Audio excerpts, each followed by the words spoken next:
بزرگان محترم، اللہ رب العزت کا بے پناہ شکر ادا کرنا چاہیے کہ اللہ تعالیٰ نے اس سال ہم سب کو صحت کے ساتھ، عافیت کے ساتھ رمضان المبارک کا مہینہ عطا کیا۔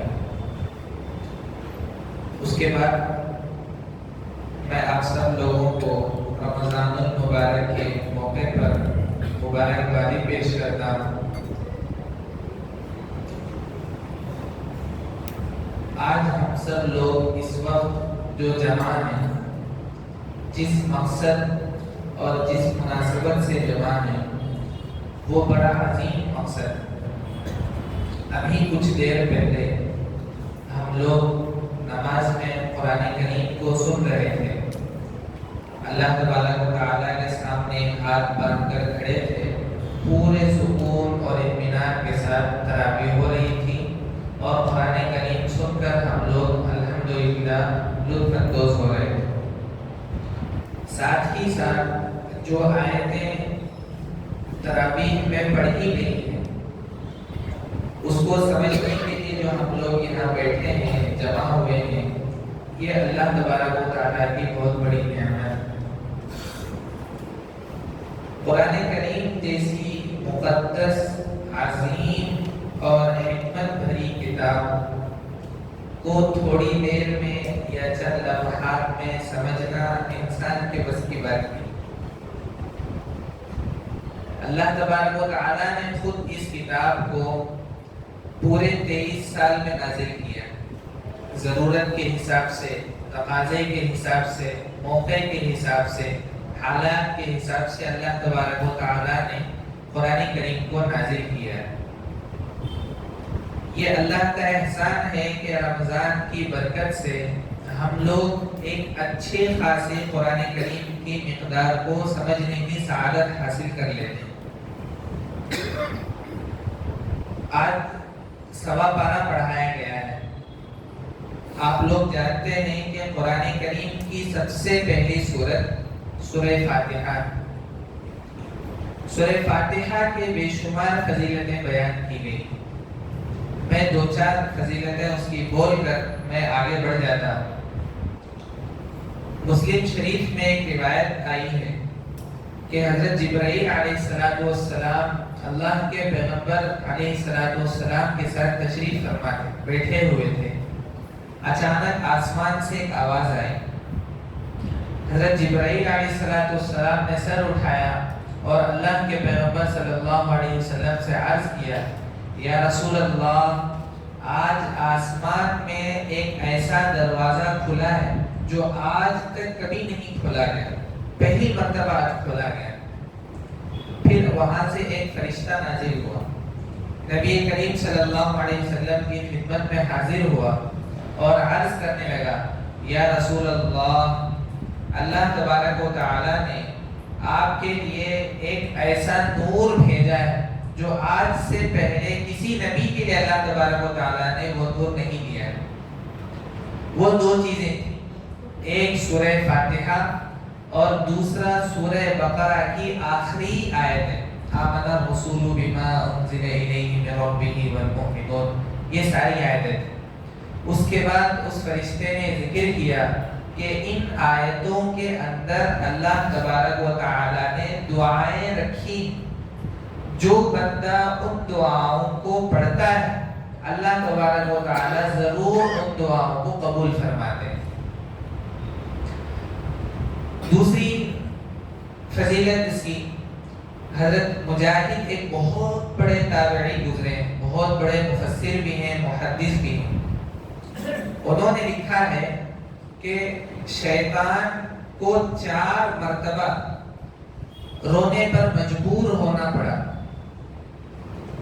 ایک پہلی دفعہ جب اللہ تعالیٰ نے اس سے کہا کہ میں نے تجھے مردود بنا دیا ہے۔ دوسری مرتبہ جب اللہ تبارک و تعالیٰ نے اسے زمین پر پھینک دیا۔ تیسری مرتبہ جب نبی کریم صلی اللہ علیہ وسلم کی ولادت ہوئی۔ چوتھی مرتبہ جب سورہ فاتحہ نازل ہوئی۔ اب آپ اندازہ لگائیے کہ اس سورت کی کس قدر فضیلت ہوگی کہ شیطان کو اس نے رونے پر مجبور کر دیا۔ آخر اس میں کیا ہے؟ ایسی کون سی بات ہے جس نے شیطان کو بھی رونے پر مجبور کر دیا؟ یہ سمجھنے کی چیز۔ سورہ فاتحہ کا خلاصہ دو ہی باتیں ہیں۔ اللہ تبارک و تعالی نے اس سورت کے اندر بندوں کو دعا مانگنے کا صحیح طریقہ اور سلیقہ سکھلایا ہے، اور یہ بتلایا ہے کہ اصل مانگنے کی چیز کیا ہے، کون سی ایسی چیز ہے جسے بندے کو خدا تعالی سے مانگنی چاہیے۔ دعا کا طریقہ سکھلایا کیا ہے؟ ہم لوگ جب بھی اللہ تبارک و تعالی کے سامنے دعا مانگتے ہیں تو عموماً ہم اپنی ضرورتیں پیش کرتے ہیں کہ اے اللہ ہمارا یہ کام ہے، مشکل میں پھنسا ہوں، اس کام کو آسان کر دیجیے، میرا یہ کام باقی ہے، اس کام کو پورا کر دیجیے۔ لیکن دعا مانگنے کا صحیح طریقہ کیا ہے؟ دعا مانگنے کا صحیح طریقہ یہ ہے کہ ہم اللہ تعالیٰ کی خوب تعریف کریں۔ اے اللہ، آپ ہی کی ذات سارے کاموں کو بنانے والی ہے، سب سے قوت والی، طاقت والی، روزی دینے والی ذات آپ ہی کی ہے، یہ کام آپ کے علاوہ کسی اور سے نہیں ہو سکتے۔ خوب تعریف کرنا ہے۔ اسی لیے اللہ تبارک و تعالیٰ نے پہلی دو آیتوں میں کہا الحمدللہ رب العالمین الرحمن الرحیم۔ یہ سکھایا اللہ تبارک و تعالیٰ نے کہ جب بھی دعا مانگنے کے لیے ہاتھ اٹھاؤ تو سب سے پہلے میری تعریف کیا کرو۔ تیسری آیت ہے مالک یوم الدین، بہت اہم پوائنٹ ہے، اس میں یہ غور کرنے کی چیز ہے۔ اللہ تبارک و تعالیٰ نے اپنی تعریف کے اس لفظ میں کہا کہ روز جزا کا مالک ہے۔ روز جزا کیا ہے؟ اللہ تبارک و تعالیٰ نے اس دنیا کو بنایا ہے، یہ دنیا دارالعمل ہے، یہاں صرف کام ہوتا ہے، اس کام کا بدلہ دیا جاتا ہے آخرت میں، دنیا میں نہیں۔ ہاں، بعض نیک کام ایسے ہوتے ہیں جس کا بدلہ اللہ تعالیٰ دنیا میں بھی فوری دے دیتے ہیں، آخرت میں بھی دیتے ہیں۔ بعض برائیوں اور گناہوں کی سزا دنیا میں بھی ملتی ہے، لیکن مکمل اس کی سزا آخرت میں ملتی ہے۔ تو اللہ تبارک و تعالیٰ یہ بھی کہہ سکتے تھے کہ مالکی کلی شیء، ہر چیز کے مالک اللہ ہے۔ اللہ کو یہ کہنا چاہیے تھا کہ بھائی ہر چیز کا مالک میں ہوں۔ اللہ نے صرف یہ کیوں کہا کہ روز جزا یعنی قیامت کے دن کا مالک میں ہوں؟ یہ پوائنٹ ہے اصل۔ دیکھیے، ایک ہوتا ہے قاضی اور جج، ایک ہوتا ہے بادشاہ اور اصل سلطان۔ قاضی اور جج اس کے ہاتھ بندھے ہوتے ہیں قانون سے، وہ قانون سے ہٹ کر کوئی کام نہیں کرتا۔ قاضی کو یہ قانون بنا کر دے دیا ہے کہ اگر کسی نے یہ کام کیا ہے تو اس کی سزا یہ ہوگی، تو قاضی اس کام کا پابند ہے کہ وہ اس کو سزا دے۔ وہ اپنے اختیار سے، اپنے پاور سے، اپنے کنٹرول سے اس کو معاف نہیں کر سکتا، اس کی سزا میں کمی نہیں کر سکتا۔ لیکن اگر بادشاہ چاہے، سلطان چاہے، تو وہ اپنی مرضی کے مطابق جو چاہے کر سکتا ہے۔ اللہ نے اس سے پہلی آیت میں کہا الرحمن الرحیم، میں نہایت مہربان اور رحم والا ہوں، اور قیامت کے دن کا مالک بھی ہوں۔ اس لیے خوف کرنے کی، ڈرنے کی کوئی ضرورت نہیں ہے۔ کسے معاف کرنا نہیں کرنا، یہ سب میری مٹھی اور میرے قبضے میں ہے، اور میری رحمت میرے غضب پر غالب ہے۔ اس لیے اس آیت میں اللہ تبارک و تعالیٰ اپنے بندوں میں ایک امید پیدا کرنا چاہتے ہیں کہ بندوں، مایوس ہونے کی ضرورت نہیں ہے۔ قیامت کے دن کا اصل مالک جج نہیں، مالک اور بادشاہ اور میں اصل۔ تو یہ بڑی اہم نقطے کی بات اور پوائنٹ۔ اس کے بعد جو دعا میں ہوتا ہے وہ ہوتا ہے اللہ تعالیٰ کے سرنڈر ہو جانا۔ کیسے؟ اے اللہ، میں کمزور بندہ ہوں، میرے بس میں کوئی چیز نہیں ہے، جب تک تیری توفیق ساتھ نہ دے میں کچھ نہیں کر سکتا ہوں۔ اسی کو اللہ نے یہ سکھایا، ایاک نعبد و ایاک نستعین۔ اے اللہ، میں تیرا ہی بندہ ہوں، میں تیری ہی عبادت کرتا ہوں، تیرے علاوہ کسی سے مدد نہ مانگتا ہوں نہ مانگ سکتا ہوں، کیونکہ تیری ہی ذات سب سے بڑی ہے۔ جب بندہ اللہ کے سامنے اپنی عاجزی کا اظہار کرتا ہے، اپنی کمزوری کا اقرار کرتا ہے، وہاں اللہ تبارک و تعالیٰ کی رحمت کو جوش آتا ہے۔ اس کے بعد بندہ جو مانگتا ہے وہ اللہ تعالیٰ ضرور قبول کرتے ہیں۔ جب یہ دو سبب اللہ نے دے دیے کہ سب سے پہلے میری تعریف کرو، دوسرے نمبر پر اپنی کمزوری اور اپنے تہی دست ہونے اور اپنی تواضع کا اقرار کرو، تو پھر اصل چیز کی طرف اللہ تبارک و تعالیٰ بندے کو آگے بڑھاتے ہوئے سکھاتے ہیں، اہدنا الصراط المستقیم۔ یہ اصل مانگنے کی چیز ہے۔ اللہ تبارک و تعالیٰ نے ہم سب کو دنیا میں بھیجا، پیدا کیا، پیدا ہونے سے لے کر اب تک، اب سے لے کر مرنے تک کتنی ایسی چیزیں ہیں جو اللہ تعالیٰ سے مانگے بغیر ہمیں مل رہی ہیں۔ کیا ہم اللہ سے اپنی پسندیدہ چیز مانگ کر کھاتے ہیں؟ نہیں کھاتے۔ کیا ہم اللہ تبارک و تعالیٰ سے ہر سانس مانگ کر لیتے ہیں؟ نہیں۔ کیا اللہ تعالیٰ سے ہر چیز ہم مانگ کر دیکھتے ہیں؟ نہیں۔ کیا اللہ تعالیٰ سے ہر بات ہم مانگ کر سنتے ہیں؟ نہیں۔ اس کے باوجود اللہ تبارک و تعالیٰ نے ہمیں سانس لینے کی طاقت دی، آنکھ سے دیکھنے کی طاقت دی، زبان سے بولنے کی طاقت دی، کان سے سننے کی طاقت دی، ہر چیز ہمیں عطا کیا۔ گویا اللہ اس میں یہ بتانا چاہ رہے ہیں کہ جتنی چیزیں دنیا کی ہیں وہ ہم بغیر مانگے بھی تمہیں دے رہے ہیں، دیں گے۔ تمہیں جو اللہ تعالیٰ سے اور ہم سے اصل چیز مانگنا ہے وہ ہے راہ راست اور ہدایت کا راستہ۔ اہدنا الصراط المستقیم، کہ اے اللہ ہمیں سیدھا راستہ دکھا دیجیے۔ اس کے بعد اللہ تعالیٰ کہہ رہے ہیں کہ سیدھے راستے سے مراد کیا ہے؟ صراط الذین انعمت علیہم۔ اللہ چاہتے تو بہت آسانی سے یہ کہہ دیتے کہ قرآن کریم کے راستے پر چلو، نبی کے راستے پر چلو، لیکن اللہ نے یہ نہیں کہا۔ اللہ نے کہا صراط الذین انعمت علیہم، ان لوگوں کے راستے پر چلو جن پر ہم نے انعام اتارا ہے۔ کیا مطلب ہے؟ یہ مطلب ہے کہ میں نے کتاب بھی نازل کی ہے اور کتاب پر صحیح عمل کرنے والے لوگوں کو بھی تیار کیا ہے۔ اگر کتاب کی ہدایت پر چلنا ہے تو ہم نے جن لوگوں کو ٹریننگ دی ہے ان لوگوں کو تلاش کرو، ان لوگوں تک پہنچو، ان کے پاس جا کر قرآن کریم کو سیکھو، قرآن کریم کے احکامات کو حاصل کرو، اس کے بعد عمل کرو۔ وہ لوگ کون ہیں؟ من النبیین والصدیقین والشہداء والصالحین۔ سب سے پہلے نمبر پر نبی، دوسرے نمبر پر صدیق، تیسرے نمبر پر شہداء اور چوتھے نمبر پر صالحین۔ یہ چار کے چار ایسے لوگ ہیں جو رجال اللہ ہیں، جو کتاب اللہ کو صحیح طریقے پر سمجھے ہیں، سمجھا سکتے ہیں، اور اللہ تبارک و تعالیٰ کی جو اصل مراد ہے اس مراد تک پہنچانے میں ہمارا تعاون اور ہماری مدد کر سکتے ہیں۔ تو اس لیے اللہ تبارک و تعالیٰ نے کہا صراط الذین انعمت علیہم غیر المغضوب علیہم ولا الضالین۔ ہمیں کن لوگوں کے راستے پر نہیں چلنا ہے؟ ان لوگوں کے راستے پر نہیں چلنا ہے جن پر اللہ کا غضب نازل ہوا، اور ان لوگوں کے راستے پر نہیں چلنا ہے جو خود گمراہ ہے۔ غضب کیسے نازل ہوا؟ گمراہی دو طریقے سے آتی ہے۔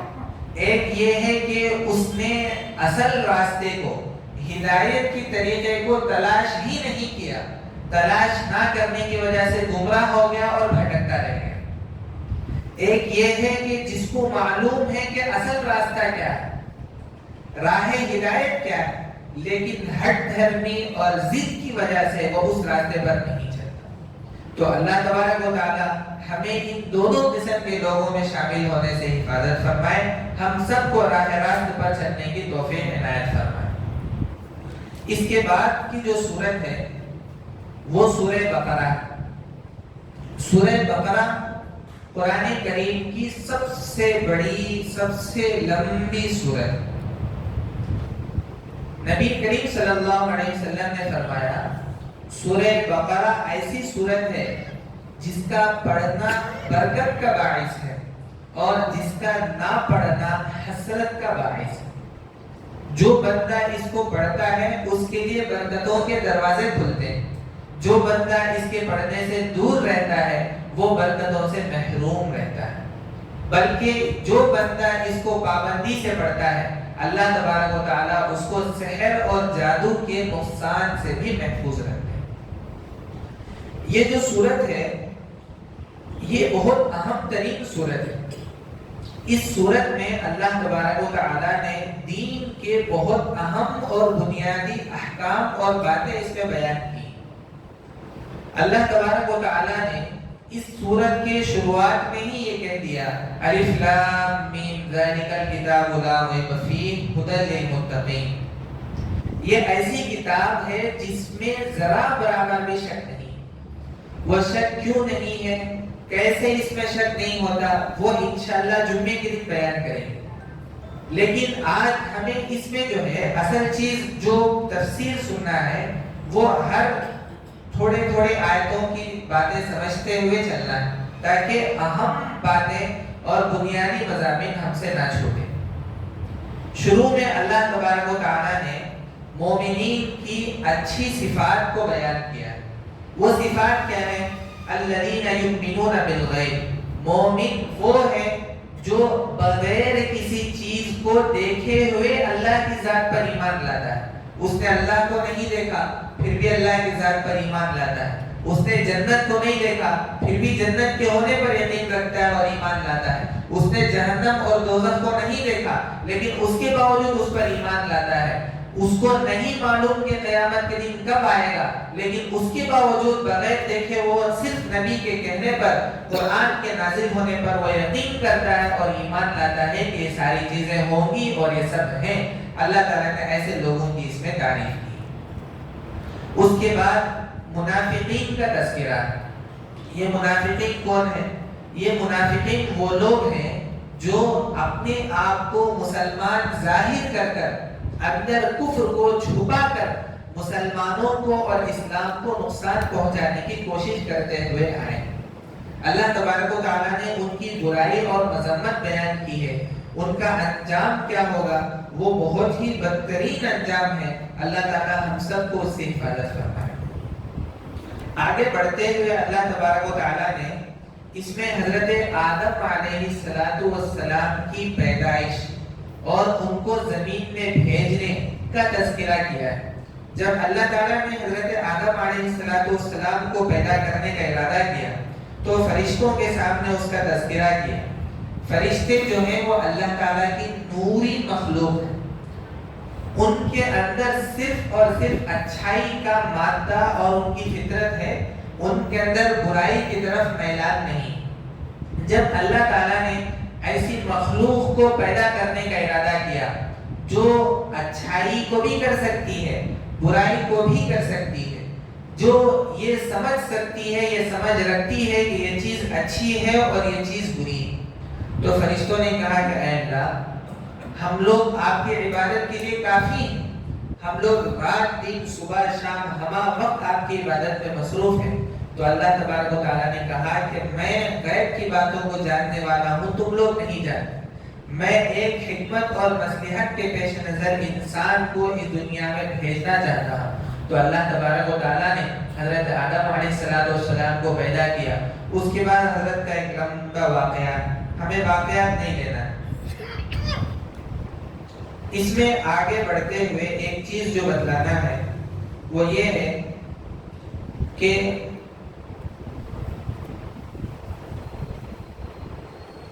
وَإِذْ قَتَلْتُمْ نَفْسًا فَادَّارَأْتُمْ فِيهَا وَاللَّهُ مُخْرِجٌ مَا كُنْتُمْ تَكْتُمُونَ۔ حضرت موسیٰ علیہ السلام یہودیوں کی طرف اور بنی اسرائیل کی طرف نبی بنا کر بھیجے گئے۔ وہ اتنی شریر قسم کی قوم تھی کہ ان کی فطرت نہیں، رگ رگ میں شرارت اور خباثت بھری ہوئی تھی۔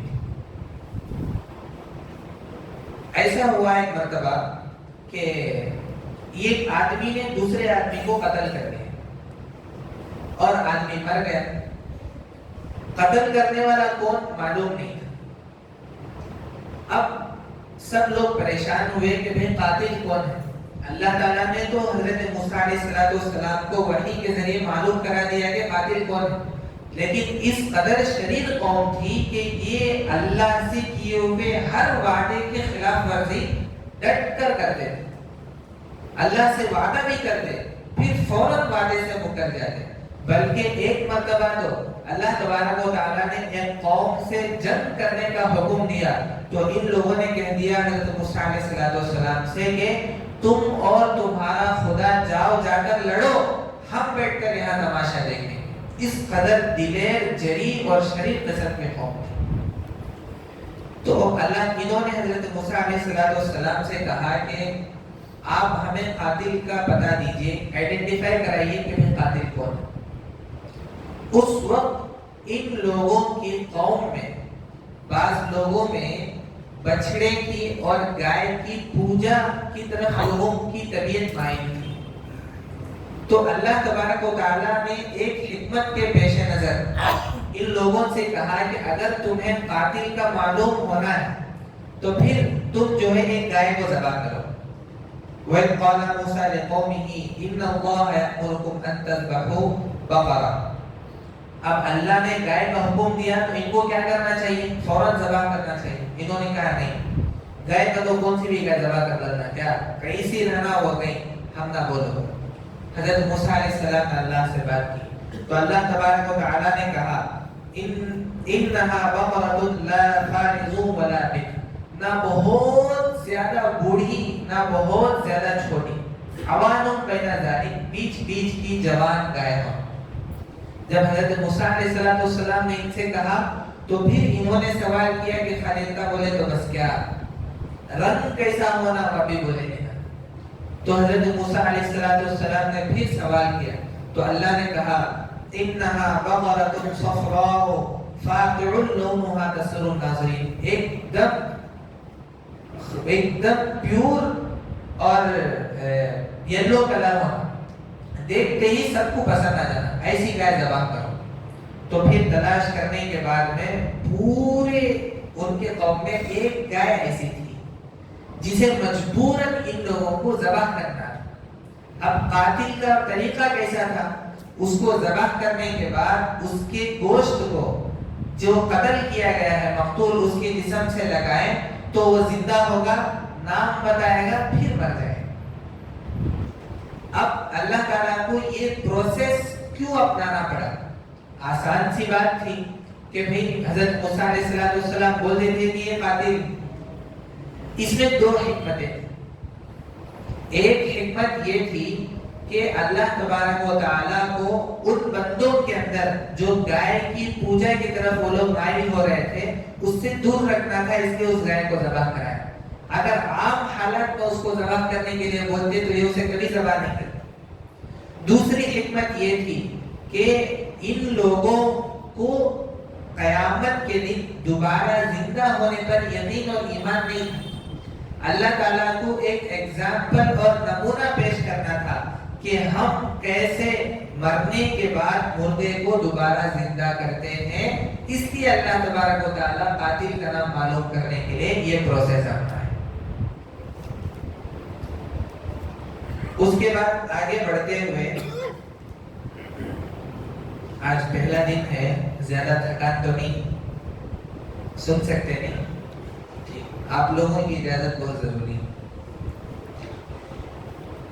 اللہ تبارک و تعالیٰ نے اس دنیا میں جتنے انبیاء علیہ السلام کو بھیجا اس میں حضرت ابراہیم علیہ السلام ایسے نبی ہیں جن کی نسلوں میں نبوت چلی.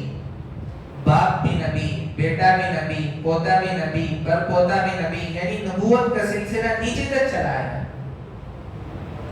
یہ کیوں ہوا؟ آخری پارے کے آخر میں 2.5 صفحہ اللہ تبارک و تعالیٰ نے حضرت ابراہیم علیہ السلام، حضرت یعقوب علیہ السلام کا تذکرہ کیا ہے. یہ بہت اہم بات ہے جو میں آپ کے سامنے رکھنا چاہ رہا ہوں.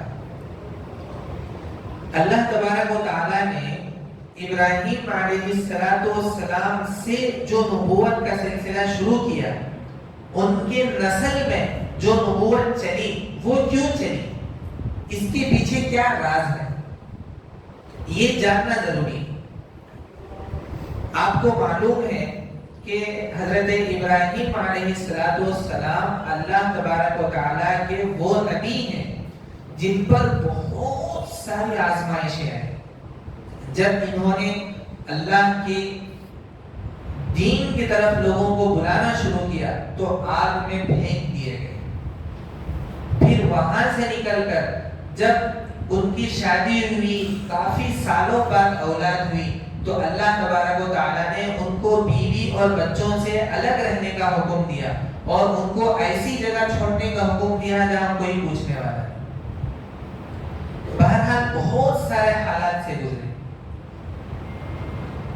لیکن اللہ تبارک و تعالیٰ نے انہی آزمائش اور صبر کے بدلے ابراہیم علیہ السلام سے ایسے کارنامے کروائے جو قیامت تک باقی رہنے والے ہیں۔ انہوں نے جو حضرت اسماعیل علیہ السلام کو ایک دم جنگل جہاں دور دور تک کوئی آبادی نہیں، ویسی جگہ جا کر جو بسایا، وہاں کعبۃ اللہ کی تعمیر ہوئی۔ یہ کارنامہ ایسا کارنامہ ہے جو قیامت تک انشاءاللہ باقی رہے گا۔ حضرت ابراہیم علیہ السلام نے کو جب اللہ تبارک و تعالیٰ نے کہا، کیا کہا؟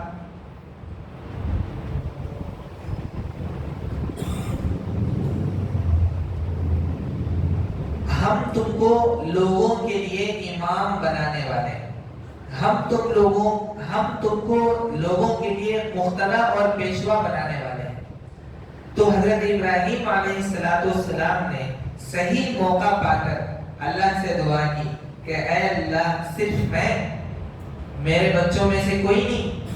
تو اللہ تبارک و تعالیٰ نے کہا کہ ہاں، صرف آپ نہیں، آپ کے بچوں میں سے بھی ہوں، لیکن اللہ نے یہ کہا کہ وہی بچے ہوں گے جو ہمارے احکام کے تابع ہوں گے، جو ہمارے احکامات کی خلاف ورزی کریں گے، وہ پیشوا اور امام نہیں بن سکتے۔ تو اس میں کہنے کی بات یہ ہے کہ اولاد کی تربیت کا سب سے بنیادی اور پہلا اصول یہ ہے کہ ہم اللہ تعالیٰ کے سامنے ہاتھ اٹھا کر اپنی اولاد اور نسل میں ایمان جاری رکھنے کی دعا مانگیں۔ حضرت ابراہیم علیہ السلام نے اپنی نسل میں نبوت کے سلسلے کی دعا مانگی، اللہ تعالیٰ نے وہ دعا قبول کی، ان کو نبی بنایا، ان کے بیٹے کو نبی بنایا، ان کے پوتے کو نبی بنایا۔ ان میں سب سے آخری نبی ہم سب کے آقا جناب محمد رسول اللہ صلی اللہ علیہ وسلم کو بھی انہی کے نسل میں سے بھیجا۔ تو کیا ہم اللہ کے سامنے ہاتھ اٹھا کر اپنی نسل اور اپنی اولاد کے لیے ایمان اور اسلام کی دعا مانگیں گے تو اللہ تعالیٰ قبول نہیں کریں گے؟ آج ہمارے لیے سب سے بڑا چیلنج بنا ہے بچوں کی صحیح تربیت کرنا۔ ہم لوگ اپنے اندر دین کی فکر لے کر مسجد کو تو پہنچ جاتے ہیں، لیکن ہم اپنے بچے کو مسجد تک لانے سے عاجز ہیں، ہم نہیں لا سکتے، ہم وہاں جا کر مجبور ہو جاتے ہیں۔ کیا وجہ ہے؟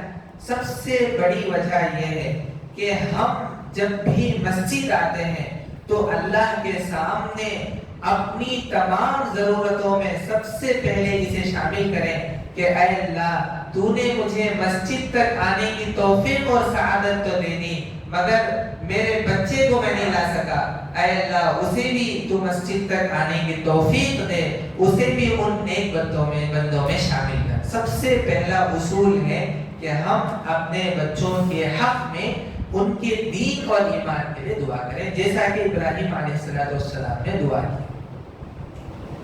ایک طرف ابراہیم علیہ السلام نے دعا کر کر پہلا اصول بتایا، دوسری طرف حضرت یعقوب علیہ السلام نے پریکٹیکل کر کر دوسرا اصول سکھایا۔ وہ کیسے؟ ام کنتم شہداء اذ حضر یعقوب الموت اذ قال لبنیہ ما تعبدون من بعدی۔ جب حضرت یعقوب علیہ السلام کا آخری وقت آیا، جب ان کو اس دنیا سے رخصت کرنے کا وقت آیا،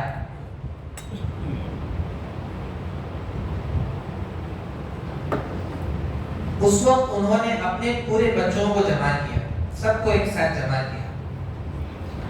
جمع کرنے کے بعد ویسا نہیں پوچھا جیسا ہمارے یہاں پوچھتی، ہمارے یہاں کیسا پوچھتی کہتے مطلب باپ مرنے کے وقت بیٹھ کو پورے بچہ کو بلایا، بلا کو پوچھا باپ میں ہوٹل چلاتا تھا، میرے بعد یہ ہوٹل کون چلاتا؟ تو بڑا بیٹا بولتا ہے کہ تمہیں ٹینشن لے ہو باپ میں ہوں۔ باپ پھر بولتا ہے کہ بھائی باپ میں وہ کنسٹرکشن کا کام بھی کرتا تھا، میرے بعد وہ کام کون کرتی ہے؟ تو بڑا بھائی پھر آگے بڑھ کر بولتا رہتا ہے تمہیں ٹینشن لے ہو باپ میں ہوں۔ باپ بولتا رہتا ہے ہوٹل کے سودے کا پورا خرچہ باقی، وہ کون؟ تو بڑا بھائی بولتا رہتا ہے پورا میش بولنا کیا بات، تمہیں بھی کہہ کے بولو۔ یہاں باپ کی فکر بھی ویسی ہی تھی، بچوں کی نظر بھی ویسی تھی، لیکن یعقوب علیہ السلام نے کیا کیا؟ اپنی ساری اولاد کو جمع کیا، جمع کر پوچھا ما تعبدون من بعدی، جب تک میں زندہ تھا تم لوگ ایک خدا کی عبادت کرتے تھے، میرے بتائے ہوئے احکامات پر چلتے تھے، میرے مرنے کے بعد کیا کرو گے؟ ایسا تو نہیں کہ میرے مرنے کے بعد تم لوگ میرے احکامات کی خلاف ورزی کرو گے، اللہ کے احکامات کی خلاف ورزی کرو گے، ایک خدا سے ہٹ کر کئی خدا کی عبادت کرنے لگو گے۔ یہ فکر ان کے آخری وقت کی تھی۔ جب فکر ایسی تھی تو بچوں کا جواب کیسا تھا یہ سننے کے قابل ہے۔ سب بچوں نے ایک زبان کہا نعبد الہک و الہ آبائک ابراہیم و اسحاق الہا واحدا۔ انہوں نے صرف یہ جواب نہیں دیا کہ ایک خدا کی عبادت کریں گے، بچوں نے سب ایک زبان سے کہا ہم اسی خدا کی عبادت کریں گے جس کی عبادت آپ نے سکھایا، ہم اسی خدا کی عبادت کریں گے جس کی عبادت آپ کو آپ کے والد حضرت اسحاق نے سکھایا، ہم اسی خدا کی عبادت کریں گے جس طرح حضرت اسحاق کو ان کے والد حضرت ابراہیم علیہ السلام نے جس خدا کی عبادت کرنا سکھایا، یعنی ہم ایک خدا کی عبادت کریں گے، آپ کے بتائے ہوئے تعلیمات اور احکامات پر آپ کے انتقال کے بعد بھی مضبوطی سے جمے رہیں گے اور تھامے رہیں گے۔ جب باپ دعا کرتا ہے، اپنی اولاد کی تربیت کی فکر کرتا ہے، اور موت کے وقت بھی جب اسے کلمہ پڑھنے کی فکر ہونی چاہیے، اپنے سے زیادہ اپنے بچوں کے دین اور ایمان کی فکر کرتا ہے، تو اس وقت جا کر ایسے بچے تیار ہوتے ہیں جن کی نسلوں میں نبوت کا سلسلہ جاری ہوتا ہے۔ آج ہم لوگ اپنے بچوں کی اچھی تعلیم کی فکر کرتے ہیں، اپنے بچوں کے اچھے معاش اور روزگار کی فکر کرتے ہیں، یہ بری چیز نہیں ہے، ایک باپ کا یہ فریضہ بنتا ہے کہ اپنے بچوں کی روزی کی فکر کرے، تعلیم کی فکر کرے، لیکن ان دونوں فکروں سے بڑھ کر ضروری ہے کہ وہ اپنے بچوں کی دین کی بھی فکر کریں۔ اگر آج ہم اپنے بچوں کے دین کی فکر کریں گے تو وہ بچے اپنے بچوں کے دین کی فکر کریں گے، قیامت تک آپ کے بچے اور ہمارے بچے مومن اور مسلمان ہوں گے۔ اگر ہم لوگوں نے بچوں کی دین کی فکر نہیں کی تو نہیں معلوم کون سی جنریشن میں جا کر نعوذ باللہ ہمارے بچے کافر ہو جائیں۔ اللہ ہم سب کی حفاظت۔ تو یہ بہت اہم نصیحت ہے، یہ بہت اہم پوائنٹ ہے کہ ہم اپنے بچوں کی دنیا کے ساتھ ساتھ اپنے بچوں کی دین کی بھی فکر کریں۔ تربیت بچوں کی ہوتی کیسے؟ میں مختصر بول کر بات کو ختم کرتا ہوں۔ سب سے پہلا اصول تو حضرت ابراہیم علیہ السلام نے سکھایا کہ دعا کرنا ہے۔ دوسرا اصول حضرت یعقوب علیہ السلام نے پریکٹیکل دکھایا کہ زندگی بھر اور موت تک اور موت کے بعد بھی ان کے دین اور ایمان کی فکر کرنا ہے، ان کی نگرانی بھی کرنا ہے کہ ہمارے بچے کیا کر رہے ہیں۔ تیسرا اصول، قربان جاؤں ہمارے آقا جناب محمد رسول اللہ صلی اللہ علیہ وسلم پر، ہر عمر کے بچے کی تربیت کا طریقہ اور سلیقہ سکھا دیا۔ آپ کو یاد ہوگا مشہور حدیث ہے، بچے کی تربیت کا صحیح وقت کون سا ہے، کون سا ایسا ٹرننگ پوائنٹ ہے جہاں پر باپ کو بچے کا ہاتھ پکڑ کر اسے صحیح راستہ دکھانا چاہیے۔ نبی کریم صلی اللہ علیہ وسلم نے فرمایا جب بچہ 7 سال کا ہو جائے تو اسے نماز کی ترغیب دو۔ کیوں کہا 7 سال؟ بچہ تو 2 سال کے اندر چلنا سیکھ لیتا ہے، 3 سال کے اندر بولنا سیکھ لیتا ہے، 4 سال کے اندر پڑھنا سیکھ لیتا ہے۔ اس کے باوجود نبی کریم صلی اللہ علیہ وسلم نے 7 سال میں نماز کا حکم کیوں دیا؟ یہ سوچنے کی بات ہے۔ 7 سال کی عمر زندگی کا ایک ایسا ٹرننگ پوائنٹ ہے جہاں پر بچے کی سمجھ بھی کھل جاتی ہے کہ یہ چیز غلط ہے، یہ چیز صحیح ہے۔ آپ کو معلوم ہوگا کہ بچے جب اسکول جانا شروع ہوتے ہیں، نرسری، LKG، UKG، تو وہ کارٹون بھی دیکھتے ہیں۔ وہ کارٹون دیکھیں یا فلم دیکھیں، وہ دیکھنے کے بعد اس میں جو پازیٹیو کیریکٹر کرتا ہے بچہ اس کو اپنے اندر فٹ کرتا ہے، اور جو نیگیٹیو کیریکٹر کرتا ہے جسے ہم ملن کہتے ہیں اس کو اپنے دشمن پر فٹ کرتا ہے، جس سے بچے کی نہیں بنتی انہیں بولتا تو نے، اور جو پازیٹیو کیریکٹر کرتا ہے بچہ خود بخود بولتا نہیں ہونے۔ ایک مرتبہ ایک پیرنٹس میرے پاس آئے، بولے حضرت ذرا ہمارے بچے کو سمجھاؤ، ہمارا بچہ بولتا میں شیوا۔ میں نے کہا یہ کیا بات ہو گئی؟ تو انہیں بولتا میں کارٹون دیکھتا، اس میں اس نام کا جو کارٹون کیریکٹر کرتا انہیں دوسروں کو جو ہے مارتا ہے، خود اچھے کارنامے کر کے دکھاتا ہے، تو بچہ بولتا ہے کہ بھئی میں وہ ہوں۔ کتنی اہم بات ہے، کتنا اہم پوائنٹ ہے کہ اس وقت بچوں کو صحیح تربیت کا رخ لینے جانا چاہیے۔ میں آپ کو بتاؤں، حیرت ہوگی، میری چھوٹی سی بچی ابھی شاید اسے 2.25 سال ہے، ابھی ایک وارم پہلے میں گھر میں تھا تو ہمارا بھائی باہر نکل رہے تھے، تو اسے اتنا پوچھے کیا بول کر راؤنڈ مارنا کیا، تو بچی یہاں چپل اٹھا کر لائی کہ میں چپل پہناؤ اور راؤنڈ پر لے کر جاؤ۔ میں خاموش بیٹھا تھا، جب دروازے کے باہر نکلی، 2.25 سال کی بچی ہے، میں نے صرف ایک سوال کیا، کس کی اجازت سے گھر کے باہر جا رہی ہیں؟ آپ کو حیرت ہوگی، پورا گھر خاموش ہو گیا، وہ بچی ایسے کھڑے ہو گئی، سر جھکا کر، ایسے سر جھکا کر کھڑے ہو گئی۔ ہمارے امی نے کہا کہ بھئی بیٹا جاؤ، نہیں گئی۔ ہمارے خالہ نے کہا نہیں گئی، اس کی امی نے کہا نہیں گئی، جب تک میں نے مسکرا کر نہیں کہا کہ بیٹا جاؤ، آئندہ پوچھ کر جانا، تب وہ پھر اپنے چاچا کے ساتھ باہر گئی۔ میں کوئی تعریف نہیں کر رہا، یہ کیسے آیا؟ آپ کو یقین نہیں ہوگا، جب سے وہ بچی پیدا ہوئی ہے میں ہر نماز کے بعد اللہ کے سامنے ہاتھ اٹھا کر دعا کرتا ہوں کہ اللہ تو نے بچی جیسی نعمت سے مجھے نوازا ہے، اس کی تربیت کا صحیح حق ادا کرنے کی مجھے توفیق، مجھے تربیت کا صحیح حق ادا کرنے کی توفیق دے۔ کہیں ایسا نہ ہو کہ یہ بچی قیامت کے دن آ کر میرا گریبان پکڑ لے کہ میرے باپ نے میری صحیح تربیت نہیں کی۔ ان دعاؤں کا اثر میں اس چھوٹی 2.25 سال کی بچی میں دیکھ رہا ہوں۔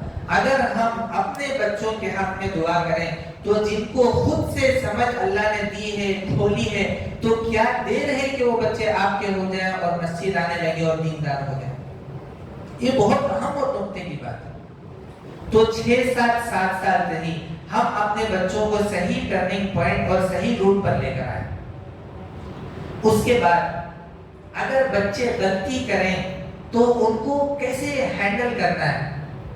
آپ کو یاد ہوگا، آپ غور کیے ہوں گے کہ اللہ تعالیٰ یہ جو مائیں ہوتی ہیں ان کو آٹومیٹک ان کے اندر تربیت کا ایک سافٹ ویئر انبلٹ کر بھیجتا ہے۔ بچے جب غلطی کرتے ہیں تو ماں کیا کرتی ہے؟ ایسا انکھا پھراتی ہوئی کیا کرتا؟ خاموش ہو جاتا ہے۔ تو بچے کو ایسے انداز میں ڈانٹنا کہ اس کی سیلف ریسپیکٹ پر اثر نہیں ہو. اسے منہ کھول کر کئی کو تم ایسا کر رہی چھو, ایسا بولے تو بھی انہیں ڈر جاتا, یوں سب کے سامنے مزہ لگا ایسا کر تو نہیں کیا پڑتا, فوراً ڈر جاتا. اسے بولتی ہے کیا کا ڈر. یہ اتنا اچھا انداز ہے تربیت کا, اس کی سیلف ریسپیکٹ ایسا مضبوط ہوتی, پھر انہیں کیا کرتا, آئندہ کام کرنے سوچتا. جب بچہ پھر بھی غلطی کرتا نہیں تب اسے کیسا اپنانا. حضرت سلمہ بن اکوع رضی اللہ عنہ فرماتے ہیں کہ ایک مرتبہ میں کھانے کے لیے بیٹھا, ایسے ویسے کھا رہا تھا. نبی کریم صلی اللہ علیہ وسلم نے فرمایا بیٹے کھانے کا یہ طریقہ نہیں ہوتا, کھانے کا طریقہ ہے بسم اللہ پڑھو, سیدھے ہاتھ سے کھاؤ, اپنی طرف کے حصے سے کھاؤ. اب دیکھو کتنا اچھا انداز ہے, ڈانٹا نہیں, مارا نہیں, سمجھایا بیٹے کھانے کے آداب یہ ہیں. تو ہمیں جو ہے پازیٹیو ٹھیک سے لے کر چلنا ہے, اس کے باوجود بھی نہ مانے. تو مجھے اچھا یاد ہے بچپن میں ایک مرتبہ میں شادی میں گیا تھا, شادی میں لائٹاں لگے تھے, میں وہ لائٹاں کے اوپر کے کیپا نکال کو جیب میں ڈال لیا. تو ہمارے امی کو کون کی بولنے لگی نے پورے کیپا جیب میں ڈال لیا. ہمارے امی سب کے سامنے نہیں مارے, مجھے پکڑ کر سیدھا شادی محل کے پیچھے لے کر آئے. یہ دیے مجھے ابھی یاد ہے, مجھے یہاں ہونٹ کٹ گیا مارے سے. لیکن کیا مارے, سب کے سامنے شادی محل میں نہیں مارے, مجھے شادی محل کے باہر پیچھے بلا لگا کر تنہائی میں وہاں مارے جہاں میں, ہمارا امی, ہمارے ماموں تھے. یہ انداز اپنانا چاہیے. یہ انداز بچوں کی سیلف ریسپیکٹ کو بہت مضبوط کرتا ہے اور آپ کی محبت اس کے دل میں بیٹھتی ہے. یہ انداز اپنانے کے بعد جو سب سے اہم پوائنٹ اور آخری پوائنٹ ہے جہاں سے ہم سے کوتاہی اور چوک ہوتی ہے, وہ یہ ہے کہ ہمیں تمام بچوں کو یکسانیت کے ساتھ لے کر چلنا ہے. ایسا ہو سکتا ہے کہ کوئی بچہ ہمیں زیادہ پسند ہو, کسی بچے سے زیادہ دل لگتا ہو, لیکن وہ دل کے حد تک رکھ لینا. جب ہمیں بچوں کو کوئی چیز لاتی تو سب کو برابر لانا. جب ہمیں بچوں سے کوئی اچھی بات کرتی تو سب کے ساتھ برابر کرنا. ہمیں کیا کرتی, جو بچہ اچھا ہے نہیں اسے بلا کر تو بہت اچھا بات کرتی, جو بچہ ہم زیادہ پسند نہیں رہتا نہیں اس کے بارے میں ہمیں کیا رہتا, کیا کبھی پیسے تجھے, انہیں وہ ٹین کو ابا 10 روپے, اچھا بیٹا 10 روپے ہونا لے کر وہ اٹھا کو دیتی. انہیں دن کو پوچھا ابا مجھے کیا ہے 10 روپے ہونا تجھے, دے دو تجھے, دے دو ہم. یہ جو ہمارا انداز دو بھائیوں کے سامنے بیہیویئر چینج کرتا ہے, وہی بچوں کے دل میں باپ اور ماں کی نفرت آتی ہے. وہیں سے بچے آپ کے اگینسٹ ہو جاتے ہیں, آپ کی ہر بات کے خلاف چلنے شروع ہو جاتے ہیں. بنیاد کس نے ڈالی, ہم نے ڈالی. بگاڑا کس نے, ہم نے. اسے غلط راستہ دکھایا کس نے, ہم نے. تو میرے بھائیوں یہ سب سے اہم پوائنٹ ہے جہاں پر ہم سے غلطی ہوتی ہے. یہاں پر ہمیں اپنے دماغ کو حاضر رکھ کر ہمیں صحیح رخ پر, سارے بچوں کو ہم نے پیدا کیا ہے, اللہ تعالیٰ نے ہمیں اس کا باپ بنایا ہے, اللہ تعالیٰ نے ماں بنایا ہے. ماں بننے میں, باپ بننے میں ہم سب کے بچوں کے لیے باپ برابر ہے. کوئی بچہ ہمارے لیے باپ کا زیادہ مرتبہ دیتا ہے, کوئی بچہ کم مرتبہ دیتا ہے, ایسا نہیں. تو ہمیں بھی اپنے سارے بچوں کے ساتھ بیہیویئر صحیح رکھنا چاہیے. اللہ تعالیٰ سے دعا ہے کہ اللہ تبارک و تعالیٰ کہنے سننے سے زیادہ عمل کرنے کی توفیق عطا فرمائے. اللهم لك الحمد ولك الشكر يا الله. اللهم صل على سيدنا حبيبنا مولانا محمد وبارك وسلم. مولا کریم آپ کے بے حد شکر گزار ہیں کہ آپ نے ہمیں رمضان المبارک کا بابرکت اور سعادت والا مہینہ عطا فرمایا. مولا کریم ہمیں اس کی قدر کی توفیق عطا فرمائیے. مولا کریم رحمتوں والا عشرہ چل رہا ہے, مولا کریم بے شمار رحمتیں نازل فرمائیے. مولا کریم رحمتوں سے محروم رہنے سے ہماری حفاظت فرمائیے. مولا کریم رمضان کی ایک ایک گھڑی, ایک ایک لمحہ, ایک ایک سیکنڈ بڑا قیمتی ہے. مولا کریم اس کی قدر کرتے ہوئے, اسے صحیح جگہ استعمال کرتے ہوئے, اسے عبادت میں آپ کو خوش کرنے میں لگانے کی توفیق عطا فرمائیے. ہر قسم کے گناہوں سے, مولا کریم ہر نافرمانی سے, آپ کو ناراض کرنے والے ہر عمل سے ہم سب کی حفاظت فرمائیے. جو مانگا ہے اسے بھی قبول فرمائیے, جو مانگنے سے رہ گیا ہے اس کو بھی محض اپنے فضل و کرم سے قبول فرمائیے.